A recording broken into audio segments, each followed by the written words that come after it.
अस्सलाम वालेकुम। मेरा नाम डॉक्टर हाफिज हसन महमूद है और मैं एक आर्थोपेडिक मैनुअल थेरेपी स्पेशलिस्ट हूँ।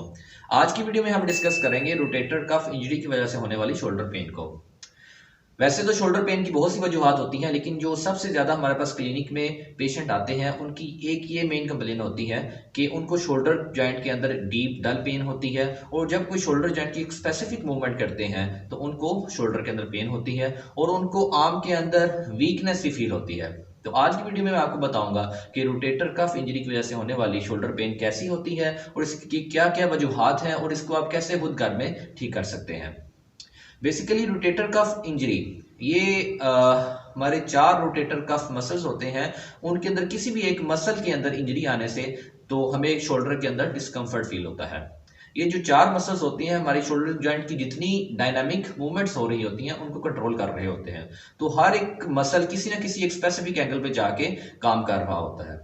तो इसमें किसी भी एक मसल की इंजरी की वजह से आपको किसी भी स्पेसिफिक एंगल पे जाके पेन होती है। लाइक आपको जब आर्म लिफ्ट करते हैं या आर्म को नीचे लेके आते हैं कुछ, तो किसी भी एक स्पेसिफिक एंगल पे जाके आपको पेन होती है और ये पेन डीप डल पेन होती है और ये आपको सोने में प्रॉब्लम काज कर सकती है और इसकी वजह से आपको पूरे आर्म के अंदर वीकनेस सी फील होती है।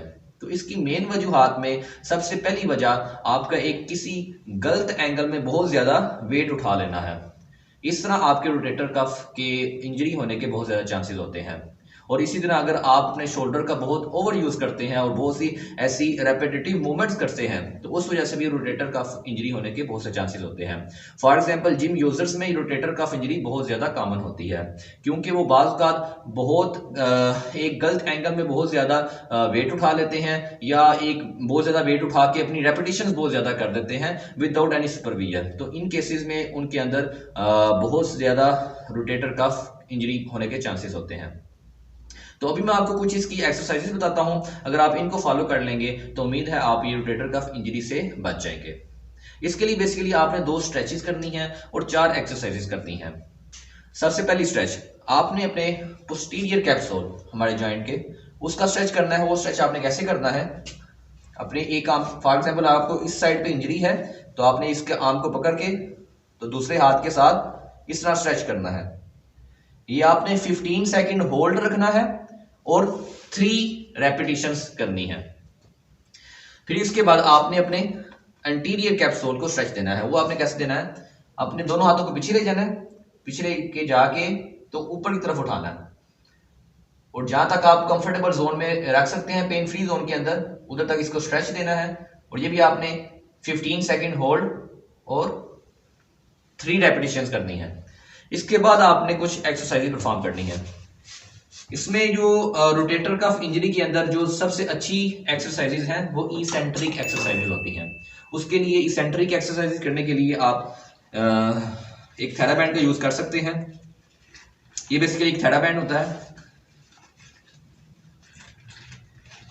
सबसे पहली एक्सरसाइज आपने अपने दोनों हाथों को इस तरह थेराबैंड पकड़ लेना है अपने हाथ में और दोनों हाथों को ऐसे अपने चेस्ट के साथ जोड़ लेना है। और फिर जिस साइड की आपको इंजरी है, फॉर एग्जांपल मुझे राइट साइड की इंजरी है तो मैंने सबसे पहले इसकी मूवमेंट करनी है। तो मैं इसको जितनी मुझे पेन फ्री जोन है उस जोन में जाके मैंने इसको स्ट्रेच दे के रखना है। तो इधर इस जगह पे जाके मैंने 5 सेकंड होल्ड रखना है और फिर वापस ले आना है। फिर दोबारा 5 सेकंड होल्ड और फिर वापस ले आना है।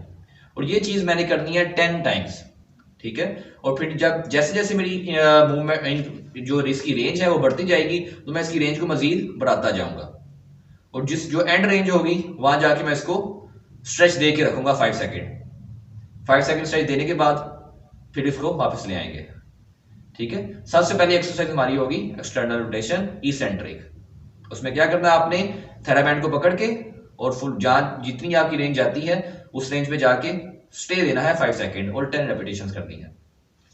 और इसके बाद फिर आपने अपनी आर्म को फ्रंट साइड पर उठाना है। वो आप इसी तरह थेराबैंड से उठा सकते हैं। इसमें आपने तीन जगह बाजू को रोकना है। पहले सबसे पहले बिल्कुल नॉर्मल रेंज के अंदर और ये सारी एक्सरसाइज आपने पेन फ्री जोन के अंदर करनी है। 5 सेकंड इधर होल्ड रखना है, फिर 5 सेकंड मिड रेंज के अंदर होल्ड रखना है, फिर 5 सेकंड आपने फुल ऊपर जाके जितनी आपकी रेंज आ रही है, 1 2 3 4 5, ठीक है। और ये आपने 5 रेपिटेशंस करनी है फ्रंट साइड पे। इस तरह फिर यही चीज आपने साइड पे करनी है। इस तरह इसको थर्ड बैंड को पकड़ के पहले एक नॉर्मल रेंज के अंदर 5 सेकंड होल्ड, 1 2 3 4 5, फिर मिड रेंज के अंदर जाके होल्ड 1 2 3 4 5, फिर सबसे एंड रेंज पे जाके 1 2 3 4 5, ठीक है। उसके बाद फिर आपने जो चौथी एक्सरसाइज करनी है वो आपने कोई टॉवल लेके जिस साइड की आपको इंजरी है तो उस साइड पे आप उस साइड को आपने नीचे रखना है और दूसरी साइड को आपने ऊपर से पकड़ना है। इस तरह आपने टॉवल को यूज करना है। फॉर एग्जाम्पल मुझे राइट साइड की इंजरी है तो ये वाले हाथ से मैंने इस हैंड से मैंने टॉवल को ऊपर खींचना है और इस हैंड से जिस मैंने इसको पकड़ के रखना है। तो ये आप चीज फॉलो करेंगे। ये आपने 10 रेपिटेशंस करनी है, ठीक है। और ये आपकी होगी टोटल 4 एक्सरसाइजेस। ये 4 एक्सरसाइजेस करने के बाद हमने दोबारा वही स्ट्रेच करना है जो हमने जो शुरू में स्ट्रेच किए थे।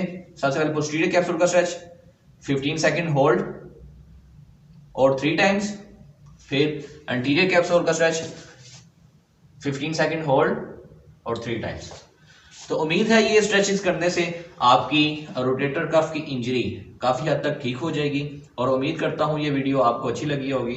अगर तो आपको ये मेरी वीडियो अच्छी लगी है तो इसको लाइक कर दें, शेयर कर दें और मेरे चैनल को सब्सक्राइब कर लें। और अगर आपको शोल्डर पेन के रिलेटेड कोई क्वेश्चन है तो आप मेरे से कमेंट सेक्शन में पूछ सकते हैं। Thank you so much.